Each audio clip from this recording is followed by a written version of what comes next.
আইএসএফের দ্বিতীয় দফার প্রার্থী তালিকা ঘোষণা। ডায়মন্ড হারবারে কে লড়ছেন? আইএসএফের হেভিওয়েট যাদবপুর, ডায়মন্ড হারবার, পাশাপাশি বালুরঘাট, উলুবেড়িয়া, ব্যারাকপুরের জন্য এতদিন প্রার্থীর নাম ঘোষণা করেছিল আইএসএফ। বালুরঘাটে লড়ছেন ডক্টর মোজাম্মেল হক। এই বালুরঘাট বর্তমান সাংসদ বঙ্গ বিজেপির রাজ্য সভাপতি সুকান্ত মজুমদার।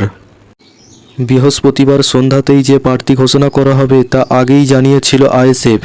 অবশেষে ঘড়ির কাঁটা 7টা না ছুঁতে ছুঁতেই আরও 5 আসনে প্রার্থী ঘোষণা করে দিল নওশাদের দল। আইএসএফের কেন্দ্রীয় কার্যালয় ফুরফুরা শরীফ থেকে দ্বিতীয় দফার প্রার্থী তালিকা প্রকাশ করা হলো। তবে ডায়মন্ড হারবারে খোদ নওশাদ সিদ্দিকী প্রার্থী হওয়া নিয়ে জল্পনা থাকলেও সেখানে মজনু লস্করের নাম সামনে এনেছে দল। তিনি পেশায় আইনজীবী। অন্যদিকে যাদবপুর আসন নিয়ে বামেদের সঙ্গে দীর্ঘদিন টানাপোড়া চললেও শেষ পর্যন্ত সেখানেও প্রার্থী দিল আইএসএফ। যাদবপুর সিপিএমের টিকিটে লড়ছেন এসএফআই এর প্রাক্তন রাজ্য সম্পাদক সৃজন ভট্টাচার্য। সেখানেই আইএসএফের টিকিটে লড়বেন নূর আলম খান, তিনিও পেশায় আইনজীবী। হেভিওয়েট যাদবপুর, ডায়মন্ড হারবার, পাশাপাশি বালুরঘাট, উলুবেড়িয়া, ব্যারাকপুরের জন্য এতদিন প্রার্থীদের নাম ঘোষণা করেছিল আইএসএফ।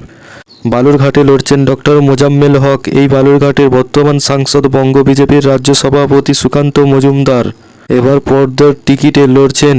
বালুরঘাট থেকেই লড়ছেন তিনি। অন্যদিকে আইএসএফের টিকিটে উলুবেড়িয়াতে লড়ছেন মফিকুল ইসলাম, ব্যারাকপুরে লড়ছেন জামিল হোসেন। সূত্রের খবর, আগামী কয়েকদিনের মধ্যেই তৃতীয় পর্যায়ের প্রার্থী ঘোষণা করবে আইএসএফ। এদিকে শ্রীরামপুরের পর যাদবপুরের প্রার্থী দেওয়ার যে বাম কংগ্রেস সঙ্গে জোটের রাস্তা কার্যত বন্ধ হয়ে গেল বলেই মনে করছেন রাজনৈতিক বিশ্লেষকদের একটা বড় অংশ।